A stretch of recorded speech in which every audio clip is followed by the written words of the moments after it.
kepada Allah, maka wajib mendirikan sholat, betul ya? Nah, pertanyaannya, sudahkah kita sholat? Sudahkah kita bersyahadat?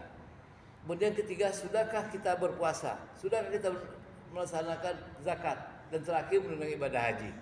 Nah, pertanyaannya itu adalah literatur, referensi, hitungannya, apakah kita meningkat? Pertama, mungkin baru bisa mengucapkan syahadat, baru mendirikan sholat, baru berpuasa bulan suci Ramadan, baru berzakat, baru menunaikan haji, tapi belum mengamalkan secara baik dan betul, apalagi mendakwakan. Betul ya? Nah, pertanyaannya, apakah sudah kita dakwakan kalimat thayyibah itu? Apakah kita sudah konsisten melaksanakan sholat itu? Bagaimana caranya sholat itu menjadi sesuatu kekuatan baru dalam hidup kita? Yang selama ini sholat itu hanya kewajiban karena disuruh orang tua, nenek kakek kita, guru kita.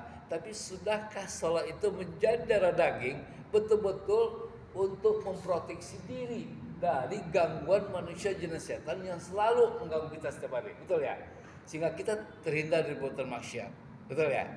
Kemudian sudahkah kita melaksanakan puasa itu pada waktu diwajibkan sama Allah? Di dalam Al-Quran dijelaskan terang-terangan itu.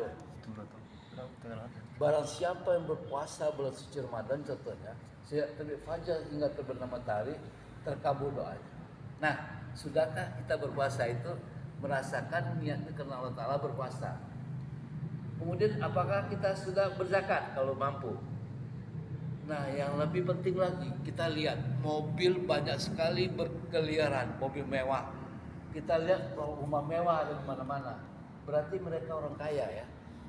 Diberikan kemuliaan oleh Allah ya. Nah, bagaimana kalau kita bisa dakwakan orang kaya itu untuk melaksanakan zakat, ya apa akan terjadi? Tidak ada orang miskin di negeri ini. 38 juta rakyat Indonesia miskin kan ya. Tapi kalau kita ketuk hatinya orang kaya untuk melaksanakan rukun Islam yang ketiga itu, untuk apa? Berzakat ya, maka sejahtera akan terperoleh.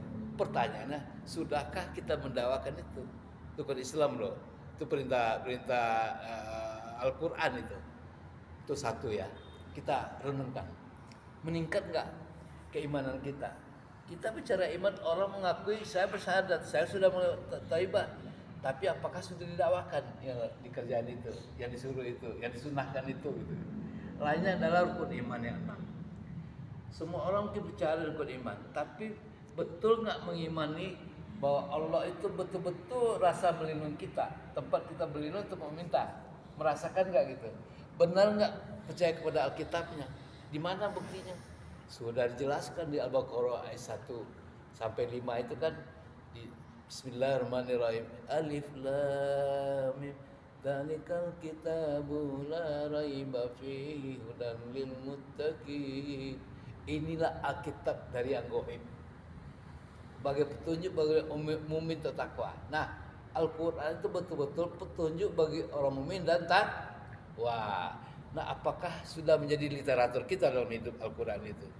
Apakah kita sudah sempat membaca Al-Quran itu? Apakah kita sudah istilahnya selesai berapa juz baru kita baca Al-Quran itu? Itu baru membaca, sudah tahu belum artinya? Sudah belum mukhalafahnya? Nah, kita tingkatkan terus dari ke hari. Nah, inilah peluangnya. Melalui kegiatan iktikaf kita, mungkin kita bisa berbagi. Mungkin Al-Quran dipecah dengan 30 juz, kita ada 10 orang, 3 juz bagi-bagi itu buku, baca setiap hari selama kita iktikaf. Selesai itu secara kolektif, kita khatam bersama, namanya bisa. Itu namanya ada peningkatan keimanan kita, tambah ketakwaan. Semakin kita tahu diri kita dan Allah, semakin kita takut. Al-Kauf namanya. Kalau Buya dalam buku itu menulis tentang sajak spiritual Al-Kauf. Nah, kemudian kita meminta